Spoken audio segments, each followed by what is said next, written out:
The first thing you do is you start recording your voice. You start taping to make your tape. You start making your audition tape so you can get to a bigger market. There's more money, more exposures, you can move on. It's a farm system, you know? So I wanted to get to Boston. I thought, well, I'll go to that station. I had a friend who got me in there. The guy was in the sales department.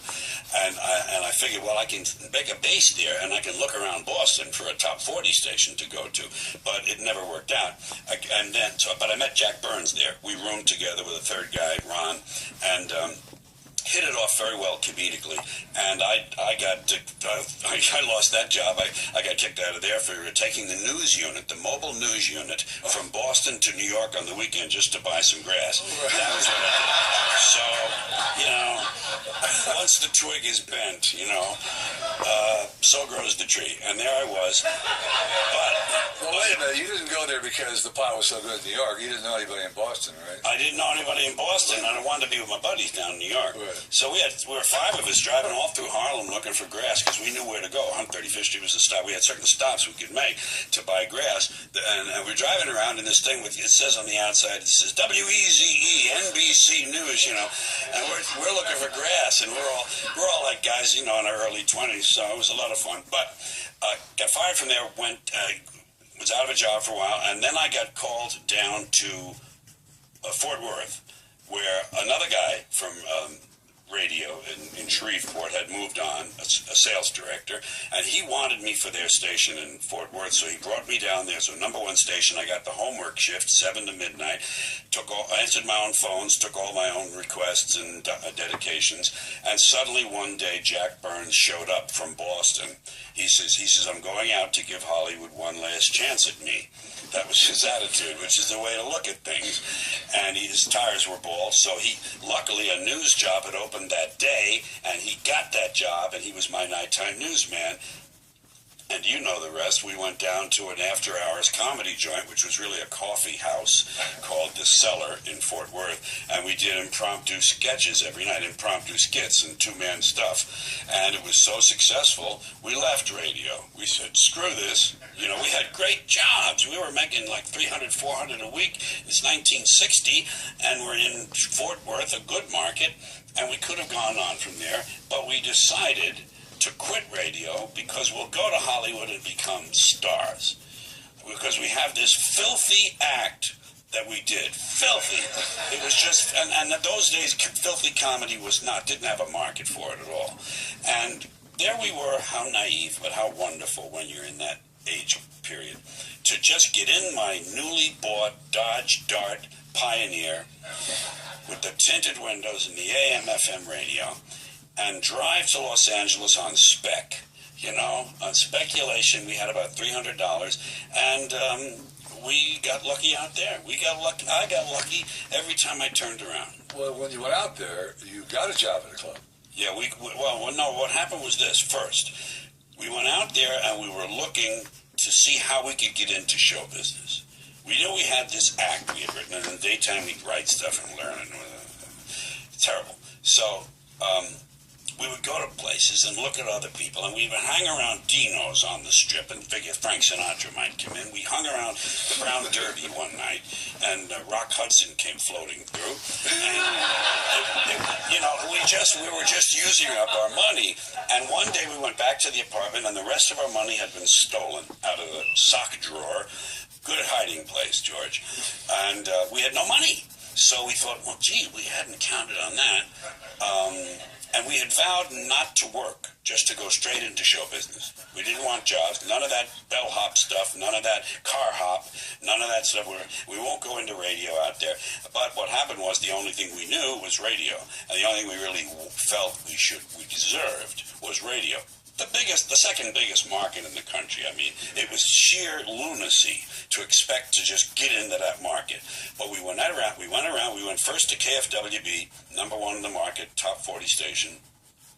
And we didn't have tapes or anything. They didn't want us, you know. So we were walking along, and we see this radio station, KDAY, right near Hollywood and Vine. It's Selma and Vine, in between Sunset and Vine and Hollywood and Vine.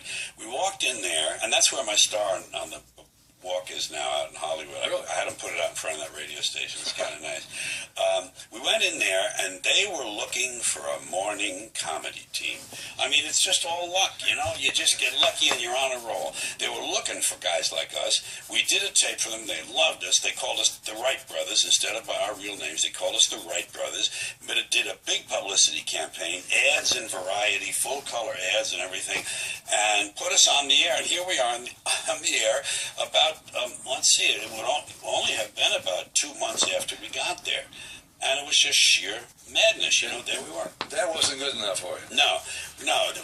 What we did was still work on the act. We're going to work on the act because this is only a stepping stone, you know. And now we're making about $500 a week each, you know, and that's good, and we're great. But we're practicing this act after hours. This was also a daytime station, by the way. Even though it was at 50,000 watt and had a big signal out on the West Coast, it was a daytimer. And we went off the air at sundown, and in the studio, we would work on these routines. We were getting serious now.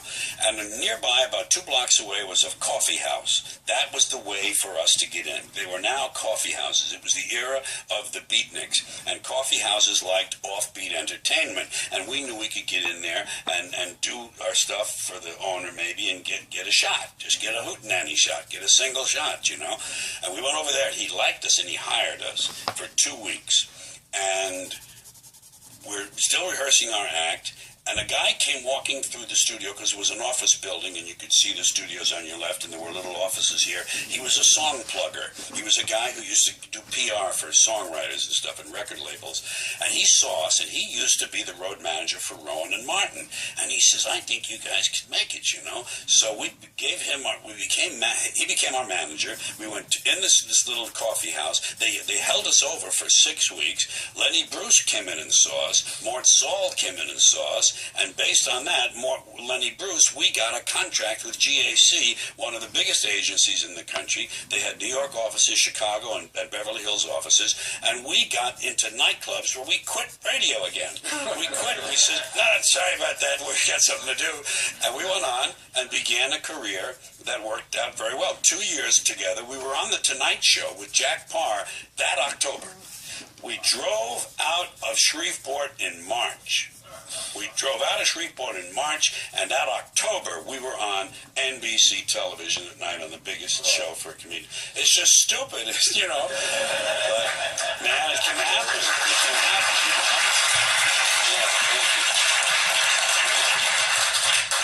I've heard the term luck of the Irish. Maybe that started with you. I know it. It's just, I think the luck comes from heredity. You know, that's the first draw you get of luck, good luck or bad luck. Jack Burns, by the way, if you're not old enough to remember, went on to do Burns and Shriver, who you may have seen on that Sullivan show doing their taxi cab routine. Jack was the bigot in the back, and or Avery was the cab.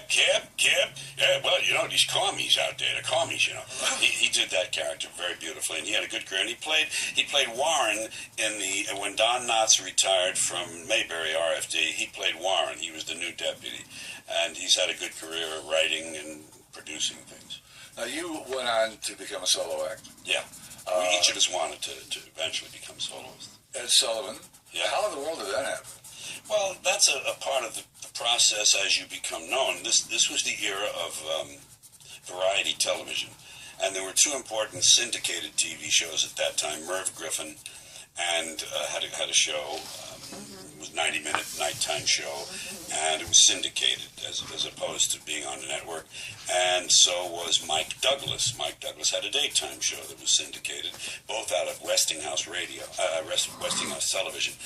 And I did about 15 Merv Griffins, and I did about 15 Mike Douglases. By the time the networks noticed me, the producers for the network, the guy who produced the Jimmy Dean show, they got me on there, and I did a monologue on there, and then they kept me over, and I did another monologue the next week, and there I was on ABC television. And from there, those same producers did a summertime show the next year. It took Andy Williams' place in the Kraft Summer Music Hall. Andy was on year-round, not year-round, but everything except the summer, the TV season. Right. And we took his place during the summer, calling it the Summer Music Hall, with John Davidson. And I was the house comedian and the writer. And from there, that's when Ed Sullivan notices you, or the Carson people notice you, or Hollywood Palace, or whatever other variety show you were going to get on. There were a lot of variety shows then. Carol Burnett, Jimmy Rogers, a lot of them. Do you remember meeting Ed Sullivan the first time? Oh yeah, sure. Tell me. He was just what he looked like. He was, but he took I held out. They wanted me on that show. Here I am, still now in my early developmental stage, although I was on national television a lot, and they wanted me on the Ed Sullivan Show, and I resisted because I had heard that they were very brutal with comedians about cutting their time at the last minute. You have 6 minutes, they come and tell you to cut a minute because the monkeys went long, Sorry, but the baboon went long, you're going to have to cut. So I didn't want that because I did set pieces. I didn't do a series of jokes that I could cut 5 of them out to take out a minute. I did a piece that I had memorized that was 6 minutes long, and that was it. And you couldn't take out anything. So I didn't want them going around doing that to me. That would usually happen, you have dress rehearsal in the afternoon, and then you would have the broadcast at night, live, 8 o'clock. And it would happen between dress and air. They would tell you to maybe cut a minute. And then between air, when they started at 8, and the time you went on, 8:40 or something maybe, they would come tell you to take out 30 seconds more or something. So I didn't want that. And I was fearful enough doing live television. So I finally gave in, and I wound up doing 11 Ed Sullivan shows. And I wound up really writing some very poor material. My standard really fell off because there you are, you're offered 2 more Sullivan shots, and the money is great, and the exposure is important, and you want to, do that. So, you go ahead and you write a piece, and it's not quite what it Oh ought. yeah, but I was surprised going back listening. You did the hair poem that one time, the one that was That's Sullivan shot. toward the end of the show. Yeah, the hair poem and the thing about the ecology. Beautiful. Yeah. Yeah. I was surprised. Did they give you any flack about that? Did you have to No, review that? no. It was by then. By then, I had my beard and I'd begun to grow my hair, and I had stopped wearing a jacket. It was more of a vest look. It wasn't kind of like street clothes. They were a little nicer, but they were nonetheless a shirt and a vest. And at that point, he always accommodated. They always accommodated the change. Elvis Presley was on there, and the Beatles, and the Stones, and they always, they still did an opera singer. They still did people juggling plates. Double G-Joe. But what I did was, they told me I had a choice between 2 jokes.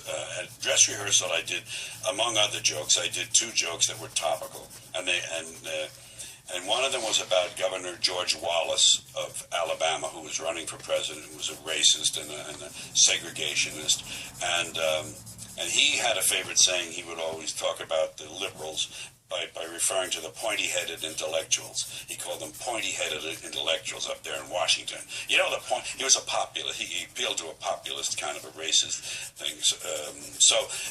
He called them, and I said in this routine, talking about George Wallace, I said, you talk about pointy heads. Have you ever seen the sheets those people put over them?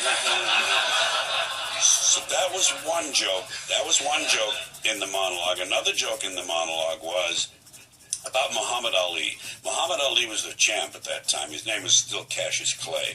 And he was the champion of the world. And they took away his championship because he wouldn't go to Vietnam. He refused to go. And he was, of course, right to do that, I think. Now, what I said about it was this: they told him, no more. Sorry, you can't. No more boxing. Because you won't go and do your thing in Vietnam. So I said it this way: I said, Muhammad Ali, his job was beating people up. That was his job, beating people up. They wanted him to go overseas and kill people, and he said, no, I don't want to kill people. I'd rather just beat them up. And they said, all right, well, if you won't go and kill people, we're not going to let you beat them up. And they told me between dress and hair, they said you can have this is the oddest censorship I ever experienced. They said you can have one of those jokes or the other, but not both. It was volume rather than it was the strangest thing. So I obviously I chose the Muhammad Ali joke, which is a far smarter joke, than the point he had, and so that was my memory of the last show I did. He went off the air. Actually, I did the second to last Ed Sullivan broadcast, although we didn't know it at the time. We found out later that when he was canceled. Now here we're into the '60s. I'm taking longer than I had planned because That's okay. there's so many things.